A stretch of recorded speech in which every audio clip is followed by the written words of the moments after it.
Mom, are you and Dad getting divorced? Yes. What happened? I think your father is having an affair. Sarah's hands trembled as she stared at the email. The subject line was only 4 words. I know what you did. Her heart nearly stopped. The message was from her husband, Michael. The man she had spent the last month secretly preparing to divorce. The man she believed was planning to leave her for another woman. The man she thought she had outsmarted. But attached to the email was a spreadsheet. A spreadsheet that listed every single asset she had secretly moved. Every account. Every transfer. Every dollar. And at the very bottom was a single sentence. Before you make another mistake, we need to talk. Sarah felt her stomach drop. How did he know? How long had he known? And if he knew about the money, what else did he know? Before we go any further, let us know in the comments where you are watching from. We would love to hear from you. And do not forget to hit that subscribe button so you never miss any of our upcoming videos. Sarah stared at the screen for nearly 10 minutes. Her breathing became shallow. She had been so careful. Every transfer had been planned. Every move had been hidden. At least she thought so. But now she wasn't sure of anything anymore. And what terrified her most was Michael's tone. He wasn't angry. He wasn't threatening her. He sounded calm. Too calm. And that was never a good sign. Because when people panic, you know where they stand. But when they're calm, they're usually holding something you don't know about. And Michael was definitely holding something. The question was, what? 6 weeks earlier, Sarah had become convinced her marriage was ending. The signs were everywhere. Michael suddenly changed his passwords. He started taking calls outside. He came home late. He guarded his phone. And he seemed emotionally distant. For months, Sarah tried to ignore it. Then one evening she saw something she couldn't unsee. Michael was sitting in his car in the driveway, smiling at his phone. Not just smiling.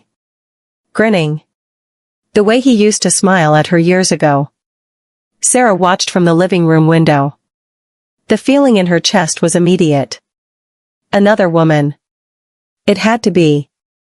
And from that moment forward, every suspicious thing became evidence. Every late night. Every text message. Every business trip. Every excuse.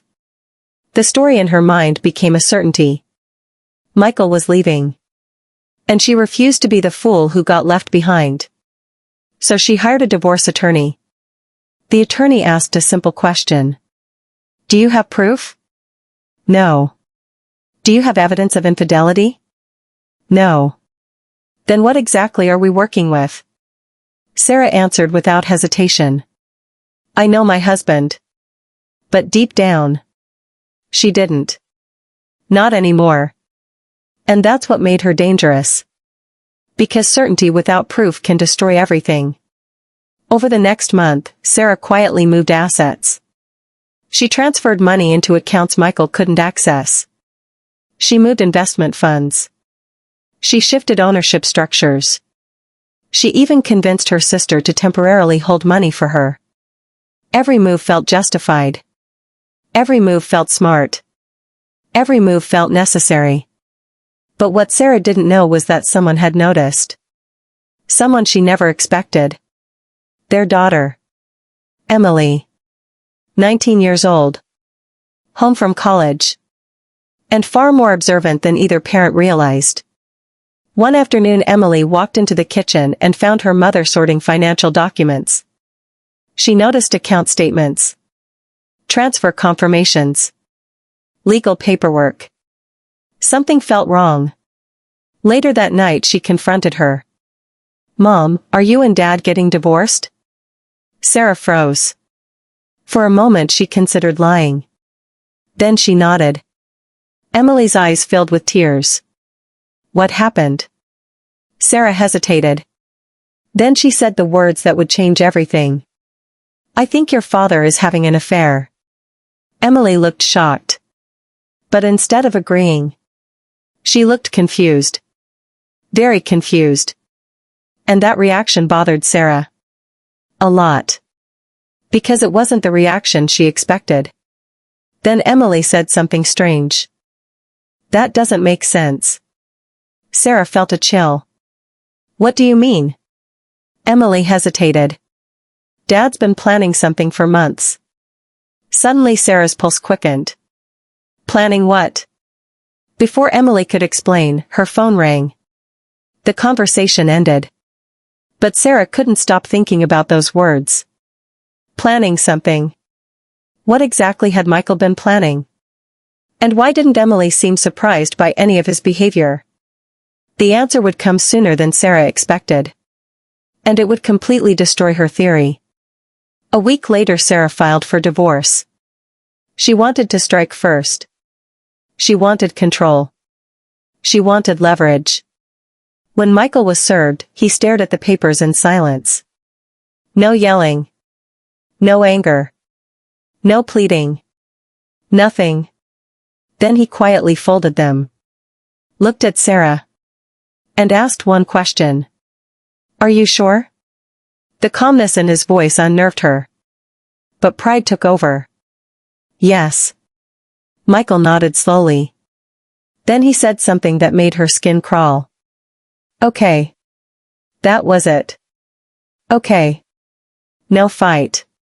No defense. No panic. Almost as if he had been expecting this. Almost as if he already knew. And that's when Sarah began to feel something she hadn't expected. Fear. Real fear. Because suddenly she wasn't sure who was in control anymore. 3 days later, her attorney called. And the news wasn't good. Very not good. The court wanted explanations for several financial transfers. Large transfers. Recent transfers. Suspicious transfers. Sarah felt panic rising. Can they do that? Her attorney sighed. They already are. For the first time, Sarah realized her strategy wasn't as clever as she thought. And things were about to get much worse.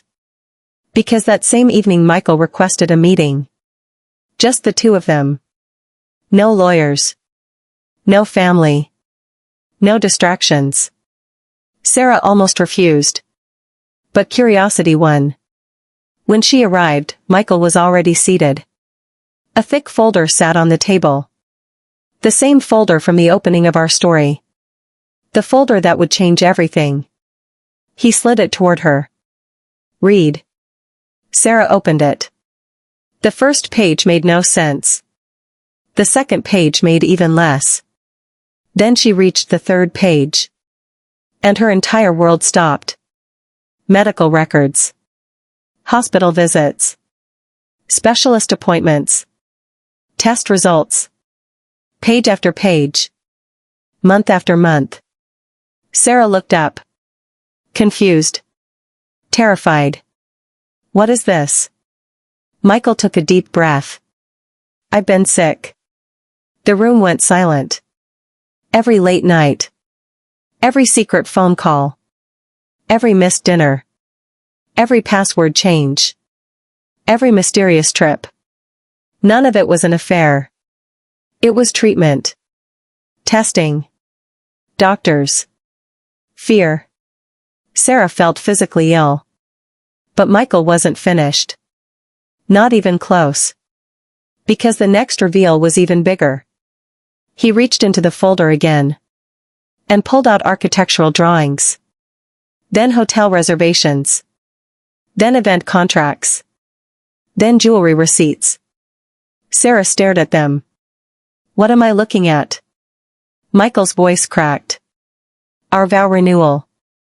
She froze. What? For our 25th anniversary. Sarah couldn't breathe. For over a year Michael had secretly planned a surprise celebration. Family. Friends. A destination event. Everything. The money she thought he was spending on another woman was being spent on her. The necklace receipt? For her. The hotel reservations? For her. The secret meetings? Event planners. The calls? Vendors. The late nights? Doctors. In less than 5 minutes, the entire reality she had built collapsed. But the biggest twist hadn't arrived yet. Not even close. Because Michael looked at her and said, "There's one more thing." And what he revealed next nearly knocked her out of her chair. He already knew about the asset transfers. Not because he hacked anything. Not because someone told him. Because their financial advisor reported unusual activity. Weeks earlier. Michael had known for nearly a month. A whole month. And he said nothing. Sarah felt sick. "You knew?" Michael nodded. I wanted to believe there was another explanation. His eyes filled with tears. But every week there was another transfer. Another account. Another secret. Another lie. For the first time, Sarah realized something devastating. While she had spent months suspecting Michael, Michael had spent months watching her betray him. And now there was no hiding from that truth. But fate wasn't finished with Sarah yet. Because 2 days later another bomb exploded. Her sister called. Panicked. Crying. The account holding part of Sarah's transferred money had been frozen during the legal review. Suddenly thousands of dollars became inaccessible. Attorneys became involved. Questions multiplied. Stress skyrocketed. And Sarah found herself trapped inside the very scheme she created. Every attempt to protect herself had created a larger problem. Every move had backfired. Every assumption had cost her something. Money. Trust. Family. Peace. Everything. Finally, 3 weeks later, Sarah broke. She showed up at Michael's house. Not to argue. Not to negotiate. Not to win. To apologize. For nearly 10 minutes she cried. She admitted everything. The fear. The assumptions. The jealousy. The transfers. The lies. Everything. When she finished, Michael remained silent. Then he asked a question. A question so painful she would never forget it. At what point did you stop believing I loved you? Sarah couldn't answer. Because she didn't know. Maybe it wasn't one moment. Maybe it happened slowly. A little less trust every year. A little more distance every year. A little more fear every year. Until eventually suspicion became easier than communication.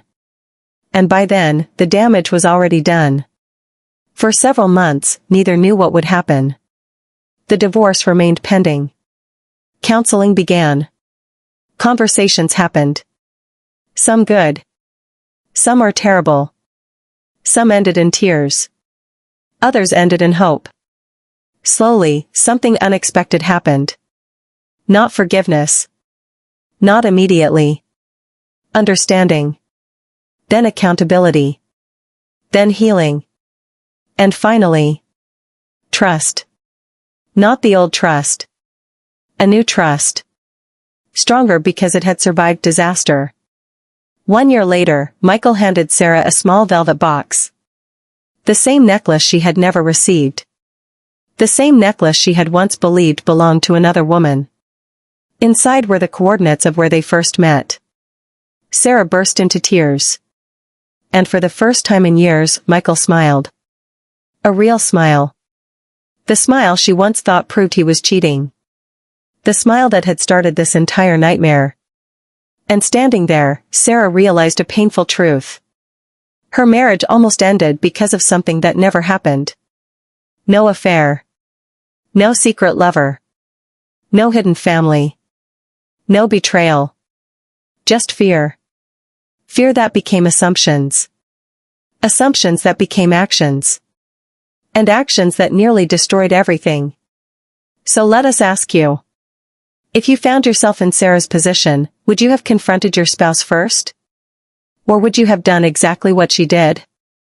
Let us know in the comments below. And if this story kept you watching until the end, make sure you subscribe for more emotional family dramas, shocking betrayals, unexpected twists, and unforgettable life lessons. Because sometimes, the person we're trying to protect ourselves from isn't the one secretly destroying the relationship. We are.